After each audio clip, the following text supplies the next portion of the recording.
Hello, and welcome to Out and About with King Rollo and me, Fraser Harper. Rollo does the pictures, and Fraser does the words. And we both play a bit of music along the way. Now it's great that we're starting this series here in Old Portsmouth. Why? Because this is where I live. In fact, this is my coffee bench, and it's a great place to start the day and watch the shipping in the Solent. We get all sorts here. The Royal Navy's best, of course, plus banana boats coming into the fruit port, ferries to the islands and beyond, liners on turnaround. We even got Boaty McBoatface the other day. Oh, sorry, that's the Sir David Attenborough. Behind me, the wonderful Royal Garrison church, and below me, the long curtain moat that sits below the last part of the curtain wall that once encircled the city.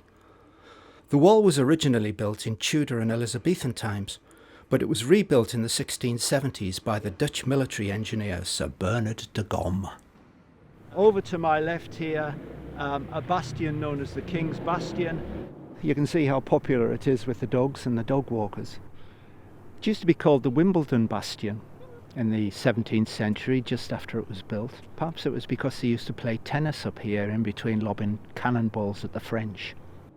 And over to the right you can see it's all a bit of a building site at the moment, and that's because this is where they're building the first part of Portsmouth's new seawall. Quite an endeavour, I can tell you. Freight train, going so fast. Freight train, going so fast. Just don't tell what train I'm on, and I'll never know what route I'm going.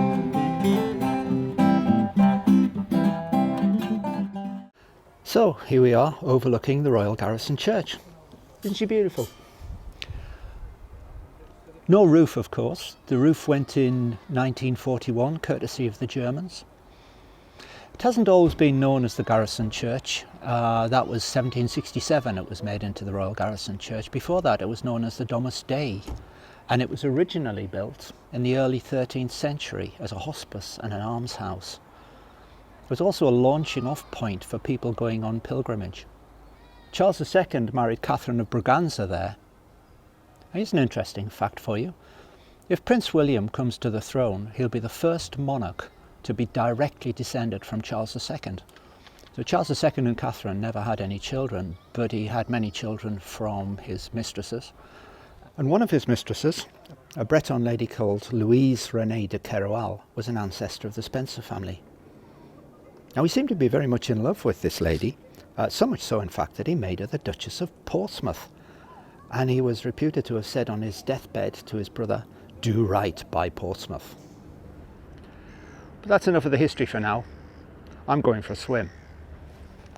And I normally go in around 7:30, and depending on the tide, I've got a little circuit I'll do this morning.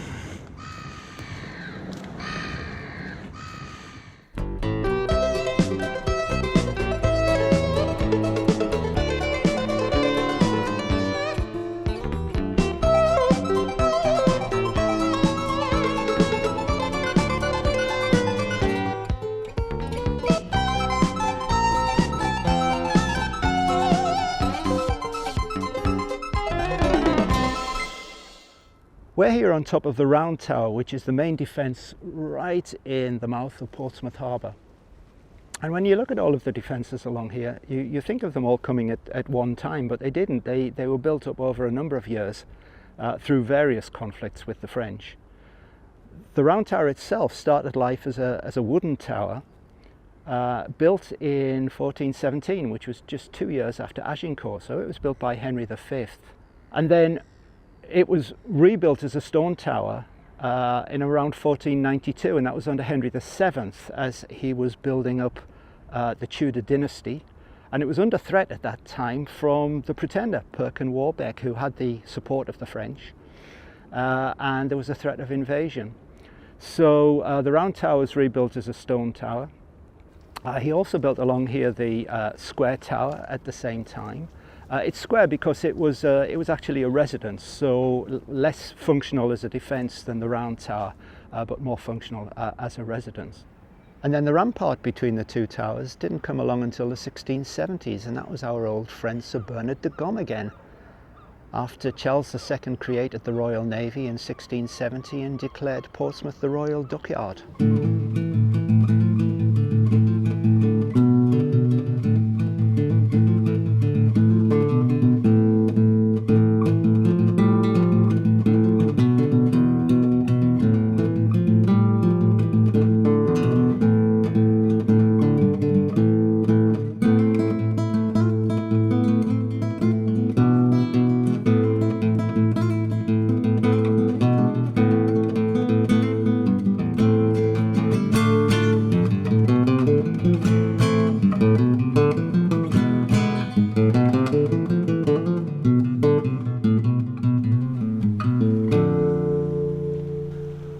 Looking out from here, I can see the Solent Forts. There are 4 of them. I can see 3 from here, and the 4th one is round the corner of St Helens on the Isle of Wight. These were commissioned in the 1860s to defend the coastline against yet another threat of French invasion, and were the first forts of a whole bunch off Britain and Ireland that became known as the Palmerston Forts. Lord Palmerston was Prime Minister at the time, and the ones we can see here became known as Palmerston's Follies for a couple of reasons. First, the guns pointed inland against a landward invasion rather than the sea. Just try to get into Portsmouth from the landward side during rush hour and you can see why that was a crazy thing to do. And second, by the time they were finished, we were pals with the French again. In their time, they were the most costly defences Britain had ever built in peacetime. Of course, we'd never waste that kind of money today, would we? Anyway, enough of this. How's about making some music, Rollo?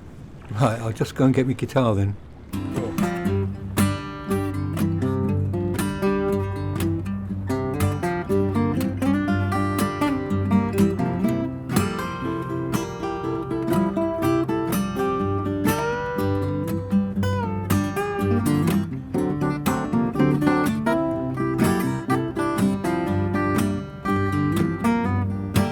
I got my butt in the sand, my feet in the road, head in my hands in case it explodes. And now I'm down here on the levee, I'm down here on my knees, and I need a cup of coffee and the place my whiskey used to be. Well, my woman and me, oh, we were getting along. Last night we went drinking, we were drinking all night long. And now I'm down here on the levee, I'm going out my mind,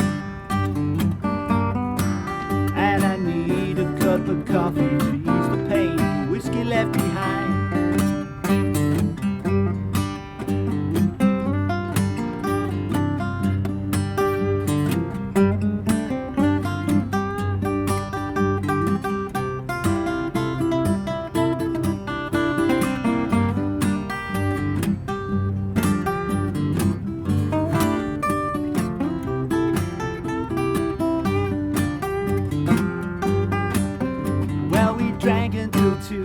Then we fought until 4. I don't remember getting thrown out the door, but now I'm down here on the levee.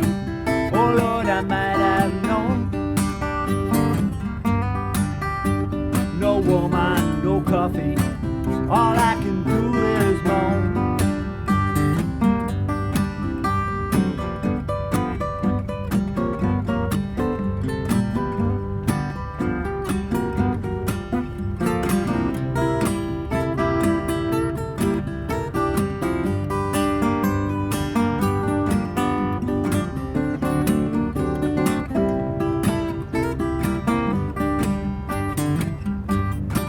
Well, my mind is made up, I can't do this no more.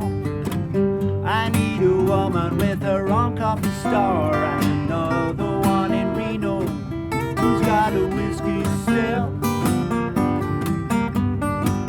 So when my whiskey girl don't want me, my coffee woman will.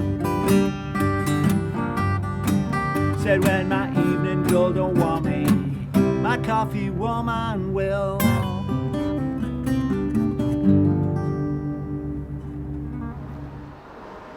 Now what we didn't take into account is the fact it's Remembrance Sunday today, and if you can hear the bells, they're actually what is called half muffled.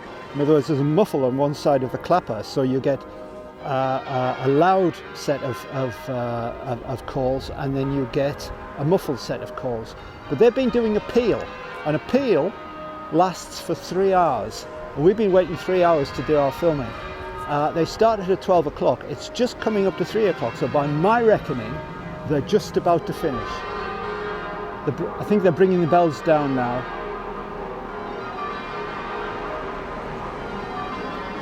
Down they come.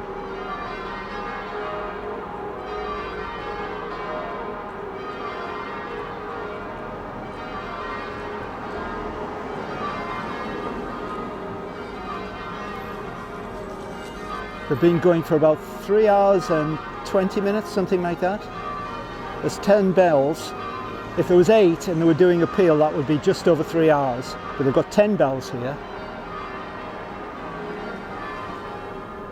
Hear them coming down, they're chiming now. Down they come. Down they come.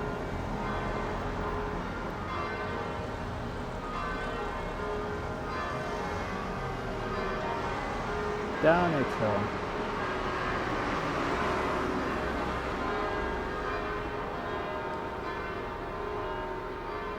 And they're just swinging now. They're just doing that now, the bells. They're not doing what they were doing before, which was all of that lot.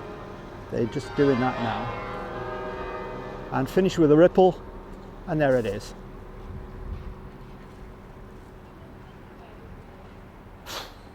Now, unless they choose to do another peal, we can go and film now. Right.